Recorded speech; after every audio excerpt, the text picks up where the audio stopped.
ਇਕ ਮਨ ਪੁਰਖ ਧਿਆਏ ਵਰਦਾਤਾ, ਸੰਤ ਸਹਾਰ ਸਦਾ ਵਿਖਿਆਤਾ।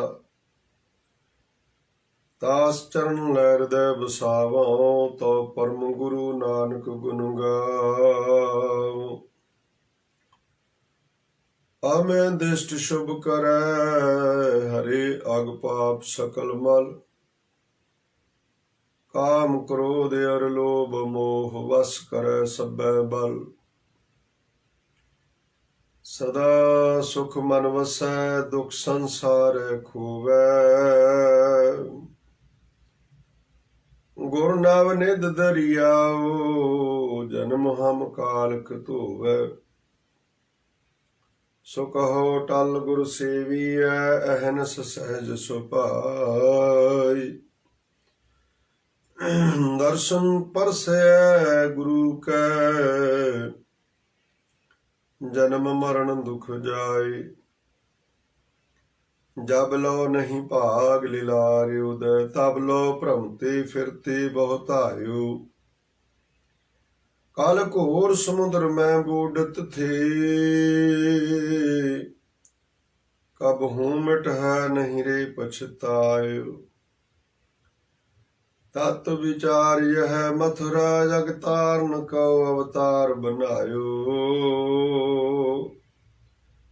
ਜਪਿਓ ਜਿਨ ਅਰਜਨ ਦੇਵ ਗੁਰੂ, ਫਿਰ ਸੰਕਟ ਜੋ ਨ ਗਰਭ ਨ ਆਇਓ। ਤਰਣ ਗਗਨ ਨਵ ਖੰਡ ਮਹਿ, ਜੋਤ ਸਰੂਪੀ ਰਹਿਓ ਭਰ। ਭਨ ਮਥੁਰਾ ਕਿਛ ਭੇਦ ਨਹੀਂ, ਗੁਰੂ ਅਰਜਨ ਪ੍ਰਤਖ ਹਰ। ਕਹਾਂ ਬੁੱਧ ਪ੍ਰਭ ਤੁਛ ਹਮਾਰੀ, ਵਰਣ ਸਕੈ ਮਹਿਮਾ ਜੋ ਤਿਹਾਰੀ। ਹਮ ਨ ਸਖਤ ਕਰ ਸਿਫਤ ਤੁਮਾਰੀ, ਆਪ ਲਿਹੋ ਤੁਮ ਕਥਾ ਸੁਧਾਰੀ। ਹਮ ਨ ਸਖਤ ਕਰ ਸਿਫਤ ਤੁਮਾਰੀ, ਆਪ ਲਿਹੋ ਤੁਮ ਕਥਾ ਸੁਧਾਰੀ। ਸਤਿਨਾਮ ਸ੍ਰੀ ਵਾਹਿਗੁਰੂ ਸਾਹਿਬ ਜੀਓ। ਰਾਗ ਗੂਜਰੀ ਮਹੱਲਾ ਪੰਜਵਾ। ਕਾਹੇ ਰੇ ਮਨ ਚਿਤ ਵਹਿ ਉਦਮ, ਜਾ ਆਹਰ ਹਰ ਜੀਉ ਪਰਿਆ। ਸੈਲ ਪੱਥਰ ਮਹਿ ਜੰਤ ਉਪਾਈ, ਤਾ ਕਾ ਰਿਜ਼ਕ ਆਗੈ ਕਰ ਧਰਿਆ। ਕਾਹੇ ਰੇ ਮਨ ਚਿਤ ਵਹਿ ਉਦਮ, ਜਾ ਆਹਰ ਹਰ ਜੀਉ ਪਰਿਆ। ਸੈਲ ਪੱਥਰ ਮਹਿ ਜੰਤ ਉਪਾਈ, ਤਾ ਕਾ ਰਿਜ਼ਕ ਆਗੈ ਕਰ ਧਰਿਆ। ਮੇਰੇ ਮਾਧਵ ਜੀ ਸਤ ਸੰਗਤ ਮਿਲੈ ਸੋ ਤਰਿਆ। ਗੁਰ ਪ੍ਰਸਾਦ ਪਰਮ ਪਦ ਪਾਇਆ, ਸੂਕੇ ਕਾਸ਼ਟ ਹਰਿਆ। ਰਹਾਉ ਜਨਨ ਪਿਤਾ ਲੋਕ ਸੁਤ ਬਨਿਤਾ, ਕੋਇ ਨ ਕਿਸ ਕੀ ਧਰਿਆ। ਸਿਰ ਸਿਰ ਰਿਜ਼ਕ ਸੰਬਾਹੇ ਠਾਕੁਰ, ਕਾਹੇ ਮਨ ਭਉ ਕਰਿਆ। ਊਡੇ ਊਡ ਆਵੈ ਸੈ ਕੂਸਾ, ਤਿਸ ਪਾਛੈ ਬਚਰੀ ਛਰਿਆ। ਤਿਨ ਕਾਵਣ ਖਲਾਵੈ ਕਾਵਣ ਚੁਗਾਵੈ, ਮਨ ਮਹਿ ਸਿਮਰਨ ਕਰਿਆ। ਸਭ ਨਿਧਾਨ ਦਸ ਅਸ਼ਟ ਸਿਧਾਨ, ਠਾਕੁਰ ਕਰ ਤਲ ਧਰਿਆ। ਜਨ ਨਾਨਕ ਬਲ ਬਲ ਸਦ ਬਲ ਜਾਈਐ, ਤੇਰਾ ਅੰਤ ਨ ਪਾਰਾ ਵਰਿਆ। ਸਭ ਨਿਧਾਨ ਦਸ ਅਸ਼ਟ ਸਿਧਾਨ, ਠਾਕੁਰ ਕਰ ਤਲ ਧਰਿਆ। ਜਨ ਨਾਨਕ ਬਲ ਬਲ ਸਦ ਬਲ ਜਾਈਐ, ਤੇਰਾ ਅੰਤ ਨ ਪਾਰਾ ਵਰਿਆ। ਕਾਹੇ ਰੇ ਮਨ ਚਿਤ ਵਹਿ ਉਦਮ, ਜਾ ਆਹਰ ਹਰ ਜੀਉ ਪਰਿਆ। ਸੈਲ ਪੱਥਰ ਮਹਿ ਜੰਤ ਉਪਾਈ, ਤਾ ਕਾ ਰਿਜ਼ਕ ਆਗੈ ਕਰ ਧਰਿਆ। ਵਾਹਿਗੁਰੂ ਜੀ ਕਾ ਖਾਲਸਾ, ਵਾਹਿਗੁਰੂ ਜੀ ਕੀ ਫਤਿਹ। ਪਰਮ ਸਤਿਕਾਰਯੋਗ ਜੁਗੋ ਜੁਗ ਅਟਲ ਸਾਹਿਬ ਸਤਿਗੁਰੂ ਸ੍ਰੀ ਗੁਰੂ ਗ੍ਰੰਥ ਸਾਹਿਬ ਜੀ ਮਹਾਰਾਜ ਜੀ ਦੀ ਪਾਵਨ ਪਵਿੱਤਰ ਗੋਦੀ ਦਾ ਆਨੰਦ ਮਾਣ ਰਹੀ। ਸਤਿਗੁਰੂ ਜੀ ਦੀ ਸਾਜੀ ਨਵਾਜੀ ਗੁਰੂ ਸਰੂਪ ਗੁਰੂ ਖਾਲਸਾ ਸਾਧ ਸੰਗਤ ਜੀ, ਆਪ ਜੀ ਸਰਵਤਰ ਸੰਗਤਾਂ ਵਡਭਾਗੇ ਹੋ, ਧੰਨਤਾ ਦੇ ਯੋਗ ਹੋ, ਜਿਨ੍ਹਾਂ ਨੂੰ ਜੀਵਨ ਜ਼ਿੰਦਗੀ ਦਾ ਕੁਝ ਸਮਾਂ ਸਫਲ ਕਰਨ ਦਾ ਸੁਭਾਗ ਹਾਸਲ ਹੋਇਆ ਹੈ। ਸਾਈ ਘੜੀ ਸੁਲੱਖਣੀ ਸ਼ਾਹ ਨਾਲ ਵਿਹਾਵੇ। ਉਹ ਘੜੀ, ਉਹ ਸਮਾਂ, ਉਹ ਪਾਲ ਸਫਲਾ ਹੈ, ਸ਼ੁਭ ਫਲ ਦੇਣ ਵਾਲਾ ਹੈ, ਜੋ ਕਰਤਾ ਪੁਰਖ ਦੀ ਯਾਦ ਵਿੱਚ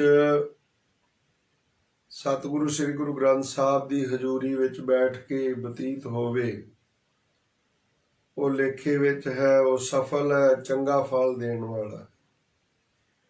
ਲੜੀਵਾਰ ਚੱਲ ਰਿਹਾ ਕਥਾ ਪ੍ਰਵਾਹ, ਜਿਸ ਵਿੱਚੋਂ ਹੁਣੇ ਆਪ ਜੀ ਨੇ ਅੱਜ ਦਾ ਪਾਵਨ ਸ਼ਬਦ ਸਰਵਣ ਕੀਤਾ ਹੈ, ਜੋ ਪਹਿਲੋਂ ਪਹਿਲ ਗੁਰੂ ਸਾਹਿਬ ਜੀ ਦੇ ਵੱਲੋਂ, ਧੰਨ ਗੁਰੂ ਅਰਜਨ ਦੇਵ ਜੀ ਮਹਾਰਾਜ ਜੀ ਦੇ ਵੱਲੋਂ ਪਾਵਨ ਸ਼ਬਦ 100 ਦਰ ਦੇ ਰਚੇ ਗਏ, ਚੁਣੇ ਗਏ। ਹਾਲਾਂਕਿ ਇਹ ਬਾਣੀ ਦਾ ਸਿਰਲੇਖ ਹੀ 100 ਦਰ ਰੱਖਿਆ ਗਿਆ, ਔਰ ਇਹ 13 ਅੰਗ ਤੱਕ, ਜਿੱਥੇ ਜਾ ਕੇ ਸ੍ਰੀ ਕੀਰਤਨ ਸੋਹਲਾ ਸਾਹਿਬ ਜੀ ਦੀ ਸਮਾਪਤੀ ਹੁੰਦੀ ਹੈ, ਉੱਥੋਂ ਤੱਕ ਸਾਰਾ ਇਹ ਮਾਨੋ ਵੀ ਸ੍ਰੀ ਗੁਰੂ ਗ੍ਰੰਥ ਸਾਹਿਬ ਜੀ ਦਾ ਮੰਗਲਾਚਰਨ ਰੂਪ ਹੀ ਹੈ, ਸਾਰਾ ਮੰਗਲ ਰੂਪ ਹੀ ਹੈ। ਸ੍ਰੀ ਜਪਜੀ ਸਾਹਿਬ ਜੀ ਦੇ ਵਿੱਚ ਕੋਈ ਰਹਾਉ ਦੀ ਤੁਕ ਨਹੀਂ ਮਿਲੇਗੀ ਤੁਹਾਨੂੰ। ਇਸੇ ਤਰ੍ਹਾਂ ਇਹ 5 ਪੌੜੀਆਂ ਅੱਜ ਦੇ ਜੋ ਸ਼ਬਦ ਨੂੰ ਆਪਾਂ ਹੁਣੇ ਵਿਚਾਰਨਾ, ਸਰਵਣ ਕਰਨਾ ਹੈ, ਇੱਥੋਂ ਤੱਕ ਕਿ ਪਹਿਲਾਂ 5 ਪੌੜੀਆਂ ਸ਼ਾਮ ਦੇ ਨਿਤਨੇਮ ਦੇ ਵਿੱਚ ਸੋਦਰ ਆਰਤੀ ਗਾਵੀ ਹੈ, ਅੰਮ੍ਰਿਤ ਵੇਲੇ ਜਾਪ ਉਚਾਰਾ, ਬੇਸੰਧਿਆ ਵੇਲੇ ਸੋਦਰ ਤੇ ਆਰਤੀ ਦੇ ਸ਼ਬਦ, ਗਗਨਮੈ ਥਾਲ ਰਵ ਚੰਦ ਦੀਪਕ ਵਾਲੇ, ਜਿਹੜੇ ਆਰਤੀ ਵਿੱਚ ਤੁਸੀਂ ਪੜ੍ਹਦੇ ਹੋ। ਭਾਈ ਗੁਰਦਾਸ ਜੀ ਲਿਖਦੇ, ਕਹਿੰਦੇ ਬਾਬਾ ਆਇਆ ਕਰਤਾਰਪੁਰ, ਭੇਖ ਉਦਾਸੀ ਸਗਲ ਉਤਾਰਾ, ਪੈਰ ਸੰਸਾਰੀ ਕੱਪੜੇ, ਮੰਜੀ ਬੈਠ ਕੀਆ ਅਵਤਾਰਾ। ਸਤਿਗੁਰੂ ਜੀ ਨੇ ਜਦੋਂ 4 ਉਦਾਸੀਆਂ ਸੰਪੂਰਨ ਕਰ ਲਈਆਂ ਤੇ ਕਰਤਾਰਪੁਰ ਵਸਾਇਆ, ਤੇ ਕਹਿੰਦੇ ਪੈਰ ਸੰਸਾਰੀ ਕੱਪੜੇ, ਉਦਾਸੀਆਂ ਵਾਲੇ ਜਿਹੜੇ ਸੀ ਲਾ ਦਿੱਤੇ ਤੇ ਗ੍ਰਸਤੀਆਂ ਵਾਲੇ ਪਾ ਲਏ। ਗ੍ਰਸਤੀਆਂ ਵਾਲੇ ਪੈਰ ਸੰਸਾਰੀ ਕੱਪੜੇ, ਮੰਜੀ ਬੈਠ ਕੀਆ ਅਵਤਾਰ।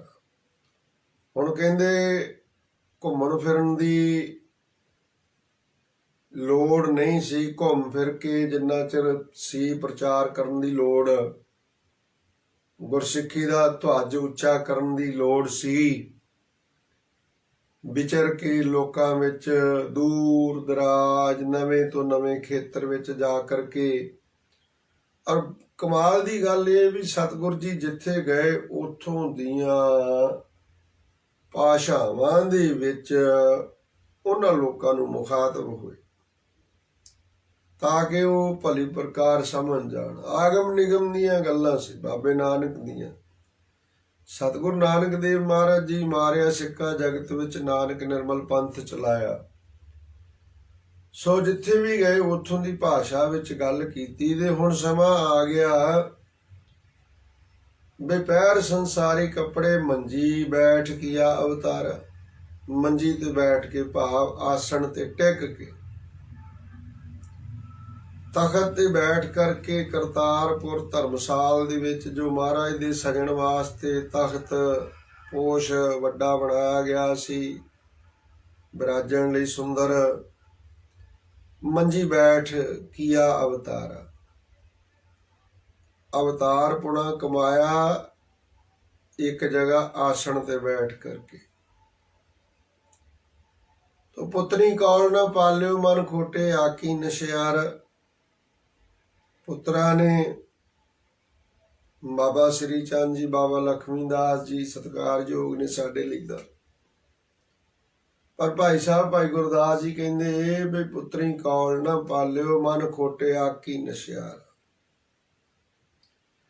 ਮਨ ਦੇ ਵਿੱਚ ਗੁਰਿਆਈ ਗੱਦੀ ਦੀ ਲਾਲਸਾ ਸੀ, ਖੋਟ ਸੀ, ਗੁਰੂ ਸੁਪੁੱਤਰ ਹੋਣ ਦਾ ਹੰਕਾਰ ਸੀ। ਇਸ ਕਰਕੇ ਸਤਿਗੁਰ ਸੱਚੇ ਪਾਤਸ਼ਾਹ ਜੀ ਨੇ ਇਸ ਕਾਬਲ ਨਾ ਜਾਣਿਆ। ਨਤੀਜਾ ਅੱਗੇ ਚੱਲ ਕੇ ਗੁਰਿਆਈ ਗੱਦੀ ਗੁਰੂ ਅੰਗਦ ਦੇਵ ਜੀ ਨੂੰ ਪ੍ਰਾਪਤ ਹੋਈ। ਫਿਰ ਕਹਿੰਦੇ ਵੀ ਉਥੋਂ ਦੀ ਜਿਹੜੀ ਨਿਤ ਕਿਰਿਆ ਸੀ ਰੋਜ਼ ਦੀ, ਅੰਮ੍ਰਿਤ ਵੇਲੇ ਦਾ ਇਸ਼ਨਾਨ ਹਰ ਇੱਕ ਲਈ ਜ਼ਰੂਰੀ ਹੈ। ਕੋਈ ਢਿੱਲ ਮੱਠ ਨਹੀਂ ਵੀ ਮੈਂ ਜੀ ਇਸ਼ਨਾਨ ਨਹੀਂ ਕਰਦਾ, ਮੈਂ ਨਹੀਂ ਕਰਾਂਗਾ, ਨਾ। ਸਭ ਤੋਂ ਪਹਿਲਾਂ ਸਰੀਰਕ ਸੁਚਮਤਾ, ਸੁੱਚ ਹੋਵੇ ਤਾਂ ਸੱਚ ਪਾਈਏ।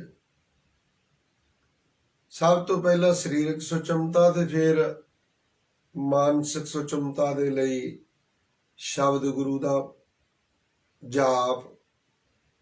ਉਸੇ ਗੱਲ ਨੂੰ ਆਖਿਆ ਨਾ ਭਾਈ ਸਾਹਿਬ ਜੀ ਨੇ, ਭਾਈ ਗੁਰਦਾਸ ਜੀ ਨੇ, ਕਹਿੰਦੇ ਸੋਰਤ ਸੋਦਰ ਆਰਤੀ ਗਾਵੀਐ ਅੰਮ੍ਰਿਤ ਵੇਲੇ ਜਾਪ ਉਚਾਰ। ਹੁਣ ਸਮੇਂ ਸਮੇਂ ਤੇ ਨਿਤਨੇਮ ਦੇ ਵਿੱਚ ਬਾਣੀਆਂ ਵੱਧਦੀਆਂ ਗਈਆਂ, ਘਟੀਆਂ ਨਹੀਂ। ਭਾਈ ਸਾਹਿਬ ਨੇ ਇੱਕ ਤਾਂ ਜਾਪ ਉਚਾਰਾ, ਅੰਮ੍ਰਿਤ ਵੇਲੇ ਜਾਪ ਉਚਾਰਾ। ਅੰਮ੍ਰਿਤ ਵੇਲੇ ਜਪਜੀ ਸਾਹਿਬ ਤੇ ਸੰਧਿਆ ਵੇਲੇ ਸੋਦਰ ਤੇ ਰਾਤ ਨੂੰ ਆਰਤੀ। ਉਦੋਂ ਕਿਹੜਾ ਗੁਰੂ ਗ੍ਰੰਥ ਸਾਹਿਬ ਜੀ ਦੇ ਸਰੂਪ ਸਨ। ਸੁਖਾਸਨ ਕਰਕੇ ਤੇ ਫਿਰ ਮਹਾਰਾਜ ਵਿਸ਼ਰਾਮ ਕਰਦੇ। ਸਤਿਗੁਰ ਜੀ ਸਰੀਰਕ ਜਾਮਾ ਹੈ ਗੁਰੂ ਨਾਨਕ ਦੇਵ ਮਹਾਰਾਜ ਜੀ ਦਾ। ਆਪ ਗਾਇਨ ਕਰਦੇ ਸ਼ਬਦ ਭਾਈ ਮਰਦਾਨਾ ਜੀ ਤਾਂ ਸੱਚਖੰਡ ਪਿਆਰਾ ਕਰ ਚੁੱਕੇ ਸਨ, ਉਦਾਸੀਆਂ ਦੇ ਦਰਮਿਆਨ ਹੀ। ਅੱਗੋਂ ਉਹਨਾਂ ਦੀ ਸੰਤਾਨ ਵਿੱਚੋਂ ਭਾਈ ਸਾਦਾ ਜੀ ਬਾਦਾ ਜੀ, ਉਹ ਮਹਾਰਾਜ ਦੇ ਨਾਲ ਸਾਜ ਤੇ ਸਾਥ ਦਿਆ ਕਰਦੇ, ਸਾਜੰਤਰੀ ਸਨ, ਭਜੰਤਰੀ। ਸੋ ਸੋਦਰ ਆਰਤੀ ਗਾਵੀਐ ਅੰਮ੍ਰਿਤ ਵੇਲੇ ਜਾਪ ਉਚਾਰਾ। ਇਹ ਮਰਿਆਦਾ ਉਦੋਂ ਦੀ ਬੰਨੀ ਹੈ। ਤੇ ਮੈਂ ਅਰਜ਼ ਕਰ ਰਿਹਾ ਸਾਂ ਬਈ ਸੋਦਰ ਦੀਆਂ ਵੱਖਰੇ ਵੱਖਰੇ ਸਮੇਂ ਤੇ ਵੱਖ-ਵੱਖ ਜਿਹੜੀਆਂ ਸੀ ਉਹ ਪੌੜੀਆਂ ਨਿਯਤ ਕੀਤੀਆਂ ਗਈਆਂ। ਵੱਖਰੇ ਵੱਖਰੇ ਜੋ ਗੁਰੂ ਸਾਹਿਬ ਜੀ ਦੇ ਵੱਖਰੇ ਵੱਖਰੇ ਜਾਮਿਆਂ ਦੌਰਾਨ ਉਚਾਰਨ ਕੀਤੀਆਂ ਹੋਈਆਂ ਪੌੜੀਆਂ। ਸੋ ਸਾਹਿਬ ਸੱਚੇ ਪਾਤਸ਼ਾਹ ਜੀ ਨੇ ਇਹ ਪਾਵਨ ਸ਼ਬਦ ਇੱਥੇ ਪੰਚਮ ਪਾਤਸ਼ਾਹ ਗੁਰਦੇਵ ਜੀ ਦਾ ਆਪਣਾ ਉਚਾਰਨ ਕੀਤਾ ਹੋਇਆ ਦਰਜ ਕੀਤਾ। ਇਸ ਤੋਂ ਅੱਗੇ ਵੀ ਜਿਹੜੀਆਂ 4 ਪੌੜੀਆਂ ਨੇ ਉਹ ਵੀ ਗੁਰੂ ਅਰਜਨ ਦੇਵ ਮਹਾਰਾਜ ਨੇ ਸਿੱਖਾਂ ਦੇ ਵਿੱਚ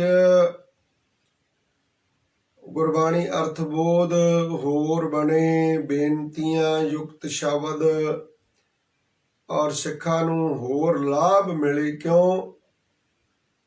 ਉਹ ਸਿਆਣਿਆਂ ਦਾ ਕਥਨ ਹੈ ਵੀ ਜਿੰਨਾ ਮਿੱਠਾ ਪਾਈਏ ਉਨਾ ਹੀ, ਜਿੰਨਾ ਗੁੜ ਪਾਈਏ ਉਨਾ ਹੀ ਰਸ ਜਿਹੜਾ ਵੱਧ ਹੁੰਦਾ।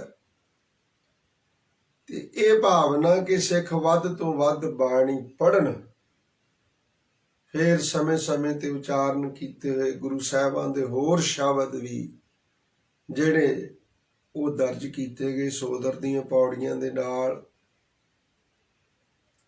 ਫਿਰ ਅੱਗੇ ਚੱਲ ਕੇ ਅੰਮ੍ਰਿਤਮਈ ਬਾਣੀ ਦਸ਼ਮੇਸ਼ ਪਿਤਾ ਜੀ ਦੀ, ਉਹਦੇ ਵਿੱਚੋਂ ਬਾਣੀ ਲਈ ਗਈ ਸ੍ਰੀ ਚੌਪਈ ਸਾਹਿਬ। ਹਾਂਜੀ, ਚੌਪਈ ਸਾਹਿਬ ਦੀ ਬਾਣੀ ਫਿਰ ਅੜਿਲ ਕਵਿਤ ਸਵਾਈਆਂ ਦੇ ਸਮੇਤ ਦਸਮ ਬਾਣੀ ਨਿਤਨੇਮ ਵਿੱਚ ਦਰਜ ਕੀਤੀ ਗਈ। ਉਸ ਤੋਂ ਬਾਅਦ ਕਿ ਦੁੱਖ ਹੈ ਸਰੀਰ ਕਰਕੇ, ਸੁੱਖ ਹੈ ਚਾਹੇ ਕੁਛ ਵੀ ਹੈ, ਜਿੱਦਾਂ ਵੀ ਮਰਜ਼ੀ ਹੈ, ਦੁੱਖ ਸੁੱਖ ਮਾਇਨੇ ਨਹੀਂ ਰੱਖਦਾ। ਤੇ ਉਹਦੇ ਲਈ 6 ਪੌੜੀਆਂ ਆਨੰਦ ਸਾਹਿਬ ਜੀ ਦੀਆਂ, ਗੁਰੂ ਅਮਰਦਾਸ ਜੀ ਦੀ ਬਾਣੀ ਆਨੰਦ ਭਇਆ ਮੇਰੀ ਮਾਏ ਸਤਿਗੁਰੂ ਮੈਂ ਪਾਇਆ, ਰਾਮਕਲੀ ਰਾਗ ਵਿੱਚ, ਉਹ ਵੀ ਦਰਜ ਕੀਤੀਆਂ ਗਈਆਂ। ਫਿਰ ਉਦੋਂ ਅੱਗੇ ਮੁੰਦਾਵਣੀ ਵਾਲੀ ਪੌੜੀ, ਫਿਰ ਰੱਖੇ ਰੱਖਣਹਾਰ ਆਦਿਕ ਜਿਹੜੀਆਂ ਨੇ ਪੌੜੀਆਂ ਅਖੀਰ ਤੱਕ। ਇਹ ਸਾਰਾ ਕੋਈ ਇੱਕ ਦਿਨ ਦੇ ਵਿੱਚ ਨਹੀਂ ਵੀ ਮਹਾਰਾਜ ਨੇ ਲਿਖ ਕੇ ਧਰ ਦਿੱਤਾ, ਗੁਰੂ ਨਾਨਕ ਦੇਵ ਜੀ ਨੇ, ਗੁਰੂ ਅਰਜਨ ਦੇਵ ਜੀ ਨੇ ਇੱਥੋਂ ਤੱਕ ਪੜ੍ਹਿਆ ਕਰੋ, ਨਹੀਂ। ਸਮੇਂ-ਸਮੇਂ ਤੇ ਅੱਗੇ ਚੱਲ ਕੇ ਦਸਮ ਬਾਣੀ ਜਿਹੜੀ ਸਮੁੱਚੇ ਗੁਰੂ ਪੰਥ ਖਾਲਸੇ ਨੇ ਉਸੇ ਸਮੇਂ ਤੋਂ ਹੀ ਸਵੀਕਾਰ ਕਰ ਲਈ ਸੀ, ਜਦੋਂ ਸਤਿਗੁਰੂ ਜੀ ਨੇ ਵਿਭਾਵਰ ਸਾਹਿਬ ਚੌਪਈ ਸਾਹਿਬ ਜੀ ਦਾ ਉਚਾਰਨ ਕੀਤਾ ਸੀ। ਹਮਰੀ ਕਰੋ ਹਾਥ ਦੇ ਰੱਛਾ ਪੂਰਨ ਹੋਏ ਚਿੱਤ ਕੀ ਇੱਛਾ। ਸੋ ਇਸ ਪ੍ਰਕਾਰ ਇਹ ਮੁੱਢ ਦੇ ਵਿੱਚ ਸ੍ਰੀ ਜਪਜੀ ਸਾਹਿਬ, ਸੋਦਰ ਦੀਆਂ ਪੌੜੀਆਂ ਔਰ ਕੀਰਤਨ ਸੋਲੇ ਦੀ ਬਾਣੀ ਇਹ ਪ੍ਰਾਰੰਭ ਦੇ ਵਿੱਚ ਰੱਖੀ ਹੈ ਵੀ ਇਹ ਤਾਂ ਸਾਡੇ ਜੀਵਨ ਦਾ ਮੁੱਢ ਕਦੀਮ ਹੈ, ਇਹਦੇ ਤੋਂ ਬਿਨਾਂ ਤਾਂ ਛੁਟਕਾਰਾ ਹੈ ਹੀ ਨਹੀਂ ਨਾ। ਸੋ ਸਮੇਂ-ਸਮੇਂ ਤੇ ਅੱਗੇ ਚੱਲ ਕੇ ਹੋਰ ਵੀ ਬਾਣੀ ਜੋ ਆਪਾਂ ਸ਼ਾਮ ਨੂੰ ਸੋਦਰ ਰਹਿਰਾਸ ਸਾਹਿਬ ਜੀ ਦੇ ਵਿੱਚ ਪੜ੍ਹਦੇ ਸੁਣਦੇ ਹਾਂ, ਉਹ ਸਮੇਂ-ਸਮੇਂ ਤੇ ਮਹਾਰਾਜ ਨੇ ਦਰਜ ਕਰਨੀ ਕੀਤੀ, ਸਿੱਖਾਂ ਨੂੰ ਪੜ੍ਹਨ ਲਈ ਤਾਕੀਦ ਕਰਨੀ ਕੀਤੀ। ਸੋ ਆਓ ਹੁਣ ਅੱਜ ਦੇ ਪਾਵਨ ਸ਼ਬਦ ਦੀ ਵਿਚਾਰ 'ਚ ਜੁੜੀਏ। ਹਜ਼ੂਰ ਧੰਨ ਗੁਰੂ ਅਰਜਨ ਦੇਵ ਜੀ ਮਹਾਰਾਜ ਸ਼ਹੀਦਾਂ ਦੇ ਸਰਤਾਜ, ਤਿਨਾਂ ਦੀ ਮੁਬਾਰਕ ਰਸਨਾ ਤੋਂ ਉਚਾਰਨ ਕੀਤਾ ਹੋਇਆ ਪਾਵਨ ਸ਼ਬਦ ਹੈ। 10ਵੇਂ ਅੰਗ ਤੇ ਸੁਸ਼ੋਭਿਤ ਹੈ। ਰਾਗ ਹੈ ਗੂਜਰੀ। ਇਹ ਗੱਲ ਸਪਸ਼ਟ ਕਰਦੇ ਚੱਲੀਏ ਬਈ ਆਪਾਂ ਨੇ ਇਹਨੂੰ ਕਈ ਵਾਰੀ ਵੇਖਣ ਵਿੱਚ ਵੀ ਸੁਣਨ 'ਚ ਵੀ ਆਉਂਦਾ ਹੈ ਵੀ ਗੁਜਰੀ ਕਰਕੇ ਕਰ ਜਾਂਦੇ ਆ, ਰਾਗ ਗੁਜਰੀ। ਗੁਜਰੀ ਨਹੀਂ ਕਹਿਣਾ ਜਾਂ ਗੁਜਰੀ ਨਹੀਂ ਕਹਿਣਾ, ਗੂਜਰੀ। ਕਿਵੇਂ ਜੀ? ਗੂਜਰੀ। ਰਾਗ ਗੂਜਰੀ ਮਹੱਲਾ ਪੰਜਵਾਂ। ਜੇ ਪਿਆਰਿਓ ਕਰਾਂਗੇ ਗੁਜਰੀ ਤੇ ਵੀ ਜਿੱਦਾਂ ਆਪਾਂ ਕਹਿ ਦਿੰਦੇ ਹਾਂ ਵੀ ਸੁਣਾਓ ਜੀ ਰਾਤ ਠੀਕ ਗੁਜਰੀ, ਇਹ ਰਾਤ ਠੀਕ ਠਾਕ ਲੰਘੀ, ਸੌਖੇ ਰਹੇ ਰਾਤ ਗਰਮੀ ਸਰਦੀ ਤੋਂ, ਵੀ ਰਾਤ ਠੀਕ ਗੁਜਰੀ। ਤੇ ਜੇ ਕਰਾਂਗੇ ਗੁਜਰੀ, ਗੁਜਰੀ ਹੁੰਦੀ ਹੈ ਦੁੱਧ ਵੇਚਣ ਵਾਲੇ ਦੇ ਘਰ ਵਾਲੀ, ਗੁੱਜਰ ਦੇ ਘਰ ਵਾਲੀ, ਅਹੀਰ ਦੇ ਘਰ ਵਾਲੀ, ਉਹ ਗੁਜਰੀ ਹੁੰਦੀ ਹੈ। ਉਹਦਾ ਭਾਵ ਅਰਥ ਦੁੱਧ ਵੇਚਣ ਵਾਲੀ। ਹੁਣ ਨਾ ਤਾਂ ਇੱਥੇ ਦੁੱਧ ਵੇਚਣ ਵਾਲੇ ਦਾ ਪ੍ਰਕਰਨ ਚੱਲ ਰਿਹਾ ਹੈ, ਨਾ ਇੱਥੇ ਜਿਹੜਾ ਹੈ ਉਹ ਸਮੇਂ ਗੁਜਰੇ ਤੋਂ ਭਾਵ ਲੰਘਿਆ ਸਮਾਂ, ਇੱਥੇ ਰਾਗ ਦਾ ਨਾਮ ਹੈ ਗੱਗੇ ਨੂੰ ਦਲੌਂਕੜ ਜੱਜਾ ਰਾਰੇ ਦੀ ਬਿਹਾਰੀ। ਗੂਜਰੀ, ਰਾਗ ਗੂਜਰੀ, ਮਹੱਲਾ ਪੰਜਵਾ। ਮਹੱਲਾ ਤੋਂ ਭਾਵ ਹੁੰਦਾ ਸਰੂਪ। ਨਿਰੰਕਾਰ ਸਰੂਪ ਧੰਨ ਗੁਰੂ ਨਾਨਕ ਦੇਵ ਜੀ ਦੇ ਪੰਜਵੇਂ ਜਾਮੇ ਧੰਨ ਗੁਰੂ ਅਰਜਨ ਦੇਵ ਜੀ ਮਹਾਰਾਜ ਪਵਿੱਤਰ ਪਾਵਨ ਜੀਵਨ ਸੇਧ ਬਖਸ਼ ਰਹੇ ਹਨ। ਕਾਹੇ ਰੇ ਮਨ ਚਿਤ ਵਹਿ ਉਦਮ, ਜਾ ਆਹਰ ਹਰ ਜੀਉ ਪਰਿਆ। ਕਾਹੇ ਰੇ, ਕਾਤੋਂ ਭਈ ਮਨ ਮਨਾ, ਚਿਤ ਵਹਿ ਉਦਮ, ਮਨ ਵਿੱਚ ਚਿਤਵਣੀਆਂ ਚਿਤਵਦੈ। ਉਹਨਾਂ ਚਿਤਵਣੀਆਂ, ਉਹਨਾਂ ਸੰਕਲਪਾਂ ਵਿਕਲਪਾਂ ਦੀ ਪੂਰਤੀ ਲਈ ਤਰ੍ਹਾਂ ਤਰ੍ਹਾਂ ਦੇ ਉਦਮ ਆਹਰ ਕਰਦਾ ਹੈ।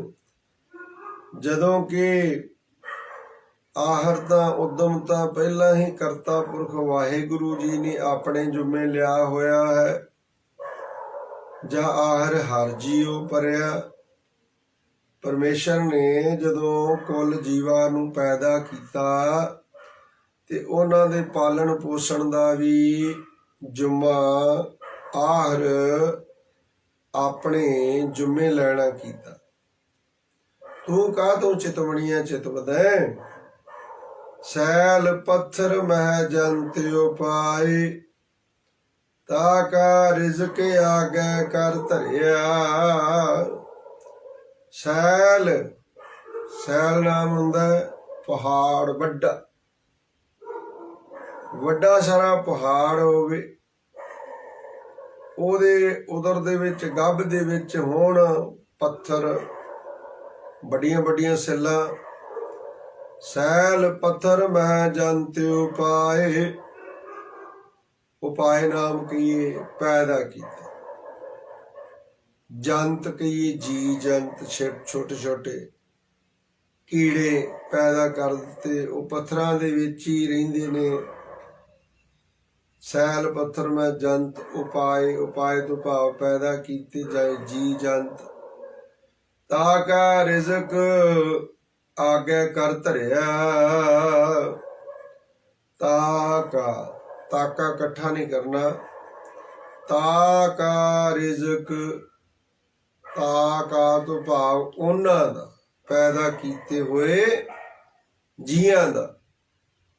ਰਿਜ਼ਕ ਰੋਜ਼ੀਨਾ, ਖਾਣ ਪੀਣ ਯੋਗ ਵਸਤੂਆਂ, ਉਹਨਾਂ ਦੇ ਲੋੜ ਪੂਰਤੀ ਦੇ ਸਾਰੇ ਕਾਰਜ ਆਪ ਦੇਖ ਰਿਹਾ ਹੈ।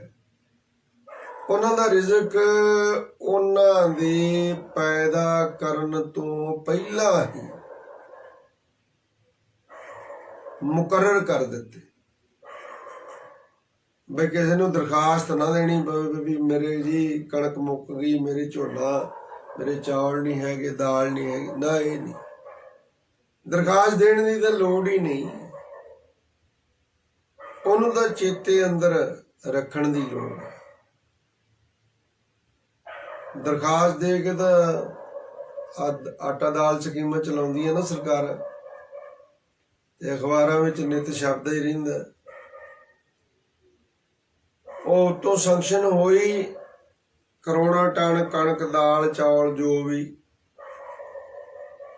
ਬਲਿਹਾਰੇ ਜਾਈਏ ਬਈ ਕਮਾਲ ਹੀ ਕਰ ਦਿੰਦੇ। ਚੋਣ ਮੈਨੀਫੈਸਟੋ ਹੁੰਦਾ ਨਾ, ਕਹਿੰਦੇ ਅੱਗੇ ਤਾਂ ਫਲਾਣੀ ਤੇ ਰਵਾਲੇ ਜਿਹੜੇ ਸੀ ਨਾ, ਉਹ ਦਿੰਦੇ ਸੀ ਕੱਲੀ ਦਾਲ ਤੇ ਆਟਾ, ਕਣਕ ਤੇ ਦਾਲ ਵਗੈਰਾ ਦਿੰਦੇ ਸੀ। ਅਸੀਂ ਉਹਨੂੰ ਕਹਿੰਦੇ ਦੇਸੀ ਘਿਓ ਵੀ ਦੇਵਾਂਗੇ ਤੜਕਾ ਲਾਉਣ ਨੂੰ, ਲੂਣ ਮਿਰਚ ਮਸਾਲਾ ਵੀ, ਚਾਹ ਪੱਤੀ ਵੀ, ਹੋਰ ਤਾਂ ਹੋਰ। ਵੀ ਸਵੇਰੇ ਉੱਠ ਕੇ ਪਹਿਲਾਂ ਚਾਹ ਨਾਲ ਢਿੱਡ 'ਚ ਝੁਲਸ ਲੈਣ ਲੋਕੀ, ਤੇ ਬਸ ਇਹ ਸਾਰਾ ਕੁਝ ਹੀ ਦੇਵਾਂਗੇ। ਦੇਣਾ ਦੋਣਾ ਕਿਹਨੇ ਹੁੰਦਾ, ਕੋਈ ਦਿੰਦਾ ਕੋਲ, ਉਹ ਵੀ ਕਲਯੁਗ ਦੇ ਸਮੇਂ ਅੰਦਰ। ਉਦੋਂ ਸਗੋਂ ਤੁਹਾਡੀਆਂ ਜੇਬਾਂ ਦੇ ਵਿੱਚ ਜੋ ਹੈ ਉਹ ਵੀ ਕਢਵਾ ਲੈਂਦੇ ਨੇ। ਇਸ ਕਰਕੇ ਮਤ ਉਹਨਾਂ ਲੋਕਾਂ ਤੋਂ ਆਸ ਕਰੋ ਵੀ ਇਹ ਸਾਨੂੰ ਕੁਝ ਦੇ ਦੇਣਗੇ, ਨਹੀਂ ਦੇਣਗੇ। ਜੇ ਉਹ ਦੇਣ ਵਾਲੇ ਹੁੰਦੇ ਤੇ ਰਾਜਨੀਤੀ ਚ ਆਉਂਦੇ ਕਾਹਤੋਂ? ਦੇਣ ਵਾਲਾ ਤੇ ਕਿਰਤੀ ਹੈ, ਦੇਣ ਵਾਲਾ ਦਵਾਂ ਜਿਹਨੂੰ ਰੱਬ ਨੇ ਤੌਫੀਕ ਦਿੱਤੀ ਹੈ ਵੀ ਦੇ, ਹੱਥੋਂ ਦੇ ਕੇ ਭਲਾ ਮਨਾਵੇ। ਗੁਰਸਿੱਖ ਕਿਰਤੀ ਸਿੱਖ ਉਹ ਦੇ ਦਿੰਦਾ। ਜਿਹੜਾ ਆਇਆ ਦਰ ਤੇ ਸਵਾਲੀ ਉਹ ਜਾਂਦਾ ਨਹੀਂ ਦਰ ਤੋਂ ਖਾਲੀ। ਉਹਦੇ ਠੂਠੇ 'ਚ ਕੁਝ ਨਾ ਕੁਝ ਪਾ ਕੇ ਭੇਜਦਾ। ਆ ਸੰਗਤਾਂ ਵੇਖਣ ਦੂਰ ਦਰਾਜ ਪਿੰਡਾਂ ਦੇ ਵਿੱਚੋਂ ਰਾਸ਼ਨ ਪਾਣੀ ਇਕੱਠਾ ਕਰਕੇ ਉੱਥੇ ਦਿੱਲੀ ਜਿਹੜੇ ਬਾਰਡਰ ਤੇ ਬੈਠੇ ਵੀਰ ਭਰਾ ਪਰਿਵਾਰਾਂ ਸਮੇਤ, ਬਾਲ ਬੱਚੇ ਸਮੇਤ ਉਹ ਲੰਗਰ ਉਹਦੇ ਛਕਦੇ ਹੀ ਨੇ। ਉਦੋਂ 3 ਗੁਣਾ ਦੁਨੀਆ ਹੋਰ ਉੱਥੇ ਦਿੱਲੀ ਦੇ ਆਸ-ਪਾਸ ਸਲਮ ਏਰੀਆ ਜਿੱਥੇ ਗਰੀਬ ਲੋਕ ਰਹਿੰਦੇ ਨੇ ਉਹ ਆਣ ਕੇ ਲੰਗਰ ਛਕਦੇ। ਦੇਣਾ ਦਿਓ। ਉਹ ਜਿਹੜੇ ਪਹਿਲਾਂ ਹੀ ਰੱਜੇ ਨੇ ਆਣ ਗੋਗੜਾ ਉਹ ਦਰਵਾਜ਼ੇ ਤੱਕ ਬਾਹਰ ਤੱਕ ਖਿਲਰੀਆਂ ਪਈਆਂ ਬਈ ਉਹਨਾਂ ਨੂੰ ਰਜਾਉਣ ਦਾ ਕੀ ਫਾਇਦਾ? ਜਿਹਨੂੰ ਲੋੜ ਆ ਉਹਨੂੰ ਸਾਧ ਸੰਗਤ ਜੀ, ਭੁੱਖੇ ਨੂੰ ਲੋੜ ਆ ਉਹਦੇ ਮੁਖ ਗਰਾਈ ਪਾਈਏ ਨਾ। ਤੇ ਮੇਰੇ ਪਾਤਸ਼ਾਹ ਪਤਾ ਕੀ ਕਹਿੰਦੇ?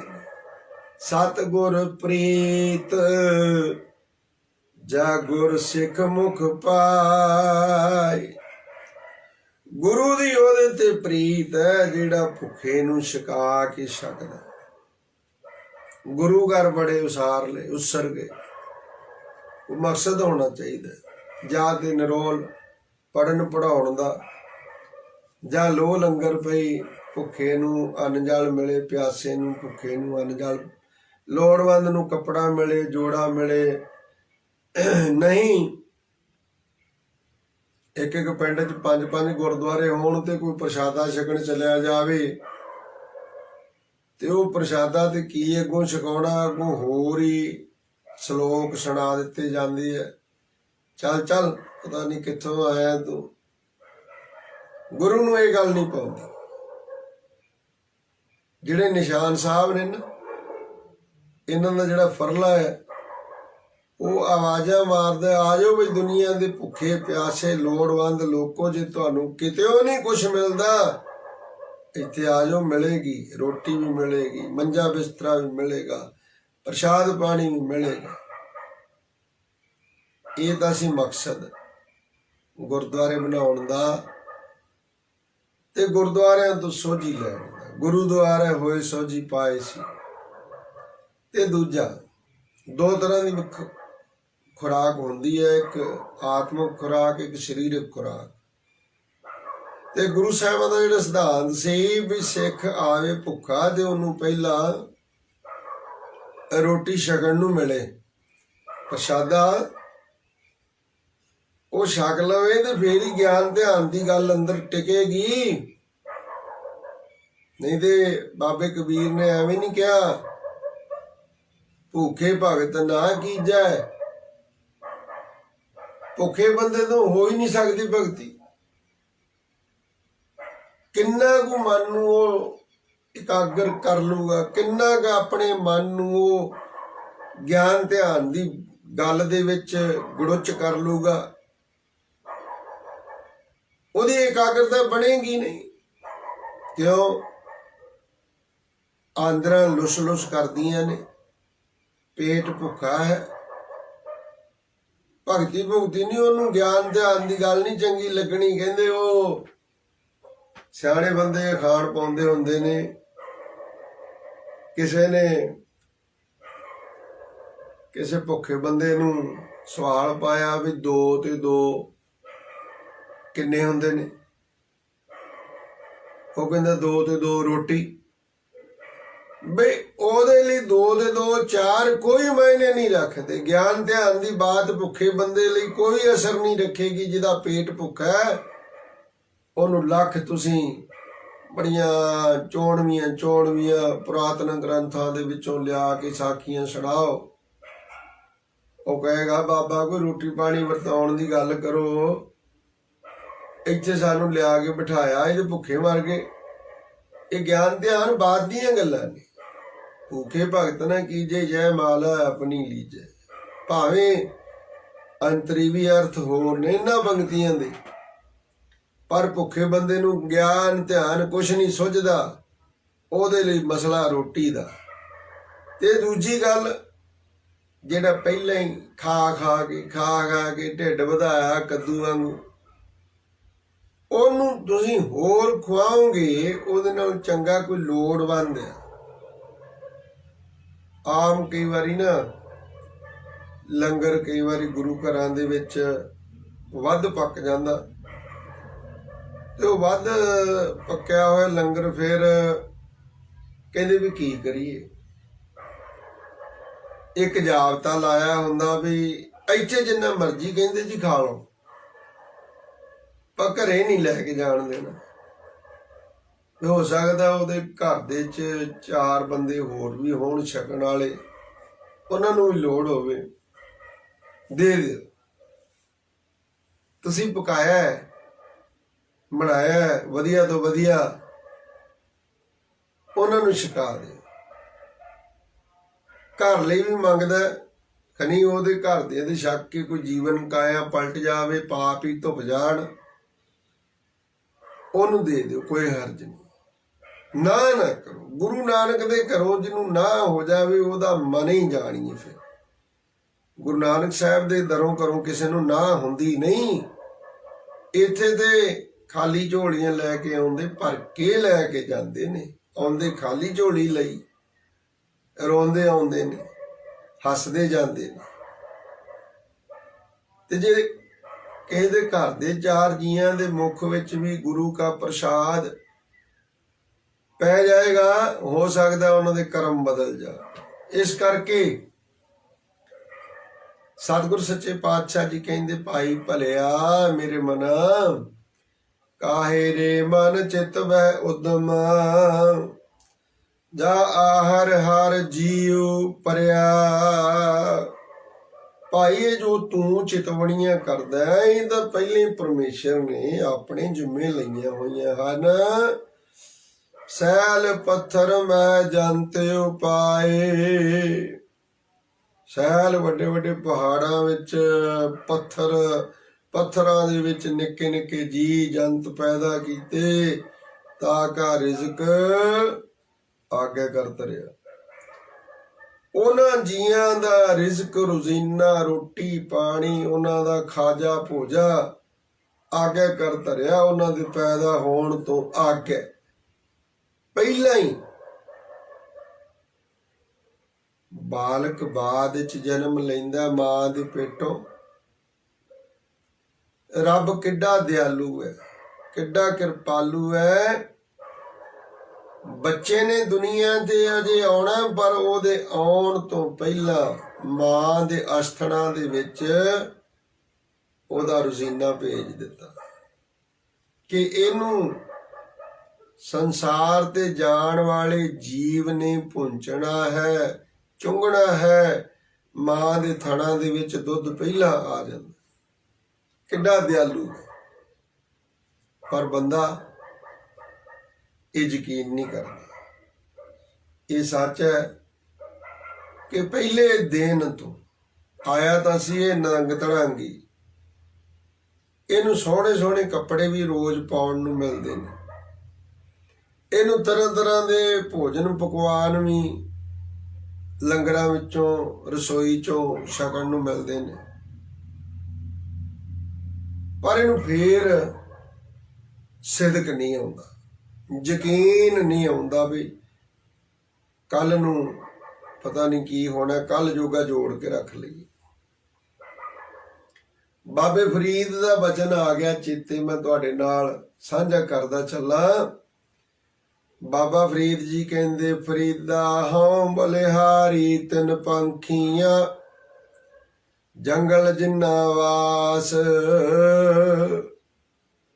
ਕੱਕਰ ਚੁਗਨ ਥਲ ਵਸਣ,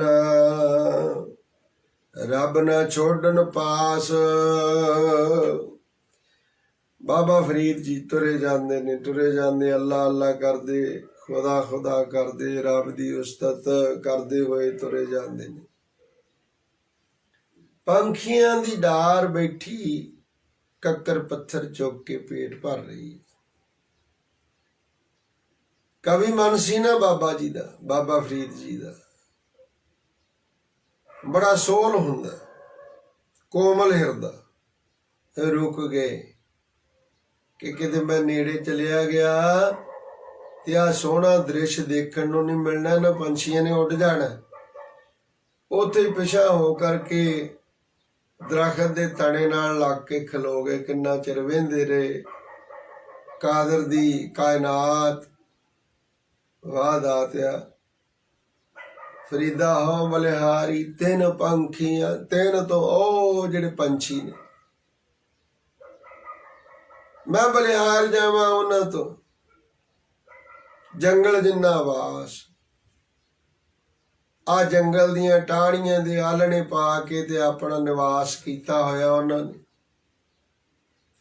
कक्कर चुगण, निके निके कंकर पत्थर दाने जिहड़े किसान दे खेती दा कामकार समेटदियां बचे खुचे दाने ओ चुगदे ने। कक्कर चुगण थल वसन, थल नाम हुंदा धरती दे तले दा। झाड़ियां दे विच घुरने बना के रहिंदे ने। कक्कर चुगण थल वसन, रब ना छोड़न पास। पर कदे रब नूं जिंदगी चों पासे नहीं रखदे, रब नूं चेते रखदे हन। मैं बलिहार जावां इन्हां पंछियां तो।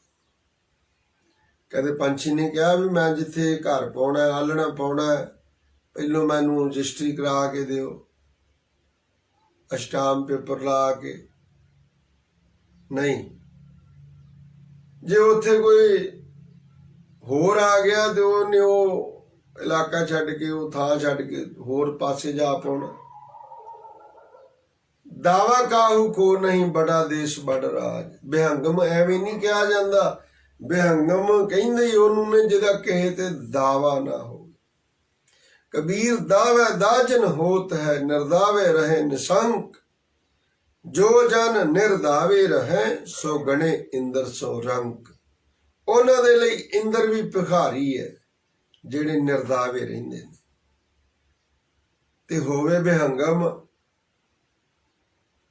ते काम जिहड़े ने वो गैर बेहंगमां वाले करे, गृहस्थियां वाले करे। गृहस्थी दी कहे भी मेरे धी पुत्त दा फ्यूचर जिहड़ा सिक्योर होवे, ਉਹਦੇ ਲਈ ਉਹ घर पाउण तो पहला जिथे घर पाउणा हुंदा ਉਹ जगह ਉਹ आपदे ਮੁੱਲ ਤਾਰ के आपदे ਨਾਂ कराउंदा, रजिस्ट्री कराउंदा।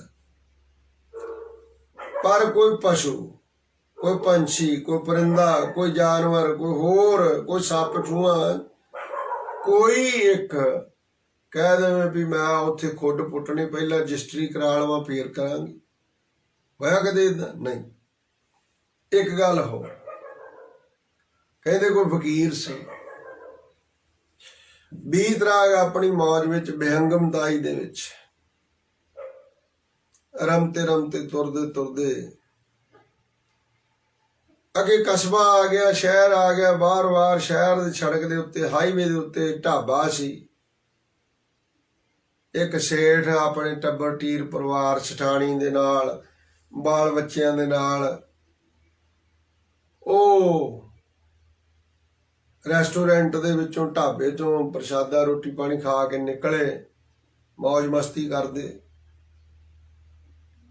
ते सेठ दे मन दे विच गल आई, या मंगता जा इक तुरिया फिरदा फकीर,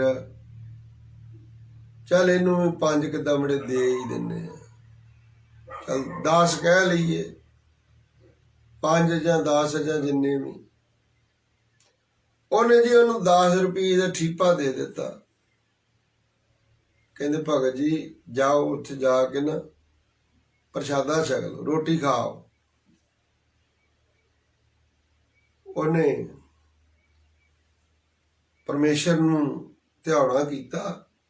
ਕਹਿੰਦੇ ਮੇਰੇ ਹੱਥਾਂ ਨੂੰ ਤਾਂ ਨੂੰ ਕਰਨ ਤੋਂ ਭਾਵ ਐ ਨਾ ਸਮਝ ਲੈਣਾ ਵੀ ਰੱਬ ਤਾਂ ਆ।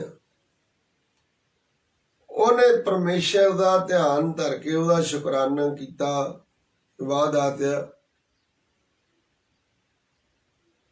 ਇਹ ਤੂੰ ਪੇਟ ਜਿਹੜਾ ਨਾ ਲਾਇਆ ਇਹ ਮਾਇਆ ਰੂਪ ਹੀ ਹੈ, ਖਾਦੇ ਤੋਂ ਬਿਨਾਂ ਸਰਦਾ ਨਹੀਂ। ਉਹਦਾ ਫਕੀਰਾਂ ਦੀ ਜਿਹੜੀ ਹੈ ਨਾ ਉਹ ਗਾਖੜੀ ਕਾਰ ਹੁੰਦੀ ਹੈ, ਮਿਲ ਗਏ ਤੇ ਭਾਵੇਂ 12 ਮਹੀਨੇ 30 ਦਿਨ ਹੀ ਤਰੌਤੀ ਵਾਲਾ ਹੀ ਮਿਲੀ ਜਾਵੇ। ਤੇ ਕਈ ਵਾਰੀ ਕੂਰਮ ਚਨੇ ਪਤਾ ਕਿਹੜੇ ਹੁੰਦੇ ਨੇ? ਕਰੜੇ।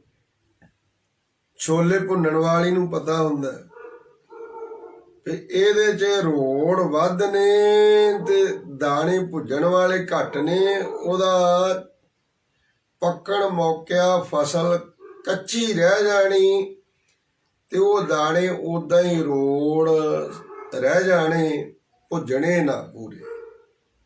ਉਹਨੂੰ ਕੂਰਮ ਚਨੇ ਕਹਿੰਦੇ ਕਬਹੂ ਖਾਂਡ ਘੀਓ, ਕਬਹੂ ਖੀਰ ਖਾਂਡ ਘੀਓ ਨਾ ਭਾਵੈ, ਕਬਹੂ ਕੂਰਮ ਚਨੇ ਬਿਨਾਵੈ। ਕਦੇ ਦੇ ਇੱਕ ਤੋਂ ਇੱਕ ਤਰੌਤੀ ਵਾਲੀਆਂ ਚੀਜ਼ਾਂ, ਟੇਬਲ ਲੱਗਾ ਉਹਦੇ ਤੇ ਥਾਲ ਲੱਗੇ 6-6 ਕੌਲੀਆਂ ਲੱਗੀਆਂ, ਪਰ ਕਬਹੂ ਕੂਰਮ ਚਨੇ ਬਿਨਾਵੇ। ਕਦੇ ਉਹ ਕੂਰਮ ਚਨੇ ਕਰੜੇ ਡਾਢੇ ਜਿਹੜੇ ਭੁੱਜਿਆਂ ਤੋਂ ਵੀ ਭੁੱਜਦੇ ਨਹੀਂ ਉਹ ਵੀ ਚੱਪਣੇ ਪੈਂਦੇ। ਉਹਨੇ ਕੀਤਾ ਸ਼ੁਕਰਾਨਾ ਵੀ ਰੱਬਾ ਤੇਰਾ ਕੋਟਨ ਕੋਟ ਧੰਨਵਾਦ ਆ ਵੀ ਪ੍ਰਸ਼ਾਦੇ ਦੋ ਛਕਣ ਦਾ ਸਬੱਬ ਬਣ ਗਿਆ, ਚਲਿਆ ਗਿਆ। ਉਹਨੇ ਕਿਹਾ ਬਈ ਮੈਨੂੰ ਵੀ ਇੱਕ ਥਾਲੀ 'ਚ ਰੋਟੀਆਂ ਦੋ ਧਰ ਦਿਓ, ਸਬਜ਼ੀ ਪਾ ਦਿਓ। ਪ੍ਰਸ਼ਾਦਾ ਛਕਿਆ ਉਹਨੇ। ਉਹ 10 ਦੇ ਵਿੱਚੋਂ 5 ਰੁਪਏ ਉਹਨੇ ਮੋੜ ਦਿੱਤੇ। ਹੋਟਲ ਵਾਲੇ ਨੇ, ਢਾਬੇ ਵਾਲੇ ਨੇ। ਹੁਣ ਉਹ ਸੇਠ ਜਿਹੜਾ ਸੀ ਉਹਦੇ ਨਿਆਣੇ ਨਿੱਕੇ ਕੋਈ ਇੱਧਰ ਉੱਧਰ ਬਾਥਰੂਮ ਉਹਨਾਂ ਕਿ ਜਦੋਂ ਰੁਕਣਾ ਸੀ ਜਾਂ ਉਹ ਜੇ ਉੱਥੇ ਦੇ ਉਹਨੇ ਕਿਹਾ ਵੀ ਏਡੀ ਛੇਤੀ ਰੋਟੀ ਖਾ ਕੇ ਵੀ ਆ ਗਿਆ ਪਰਤ ਕੇ। ਹੁਣ ਉਹਨੇ ਕਿਹੜੇ ਚੋਚਲੇ ਮੋਚਲੇ ਜੇ ਕਰਨੇ ਸੀ ਬਈ ਆਹ ਸਲਾਦ ਹੈ ਜੀ, ਆਹ ਫਲਾਣਾ, ਉਹ ਆ ਦਹੀਂ ਹੈ। ਇਹ ਵੀ ਸਾਰਾ ਨਾ ਮਾਇਆ ਦਾ ਪਸਾਰਾ ਜਿਹੜਾ ਪਰਮੇਸ਼ਰ ਨੇ ਆ 32 ਦੰਦ ਦਿੱਤੇ ਆ। 32 ਦਾ ਕੋਈ ਮਤਲਬ ਹੈ ਵੱਧ ਘੱਟ ਵੀ ਦੇ ਸਕਦਾ ਸੀ। 32 ਦਾ ਮਤਲਬ ਇਹ ਆ ਵੀ ਜਿਹੜੀ ਗਰਾਹੀ ਤੁਸੀਂ ਪਾਉਣੀ ਮੂੰਹ ਦੇ ਵਿੱਚ ਉਹਨੂੰ 32 ਵਾਰ ਚਬਾਓ, ਉਹ ਅੰਮ੍ਰਿਤ ਬਣ ਜਾਏਗਾ। ਵਾਹਿਗੁਰੂ ਵਾਹਿਗੁਰੂ ਨਾਲ ਸੁਰਤੀ ਦਾ ਜਾਪ ਕਰੋ। ਉਹ 32 ਵੇਰ ਚਬਾਇਆ ਹੋਇਆ ਭੋਜਨ ਇੱਕ ਦਵਾਈ ਬਣ ਜਾਵੇਗੀ, ਤੁਹਾਡੇ ਸਰੀਰ ਨੂੰ ਬਲ ਮਿਲੇਗਾ। ਤੇ 32 ਵਾਰ ਹੀ ਪਿਆਰਿਓ ਨਾਲ ਵਾਹਿਗੁਰੂ ਵਾਹਿਗੁਰੂ ਸੁਰਤੀ ਕਰਕੇ ਅਭਿਆਸ ਕਰਿਓ, ਅੰਮ੍ਰਿਤ ਬਣ ਜਾਵੇਗਾ। ਸੋ ਉਹ ਜਦੋਂ ਆ ਗਿਆ ਤੇ ਉਹਨੇ ਦੇਖ ਲਿਆ ਉਹ ਜਿਹੜਾ 5 ਰੁਪਏ ਦਾ ਠਿੱਪਾ ਮੋੜਿਆ ਸੀ ਉਹਨੇ, ਕਦੇ ਐ ਸੱਤ ਕਦੇ ਐ ਸੱਤ ਕਦੇ ਐ ਸੱਤ ਕਦੇ ਐ ਸੱਤ।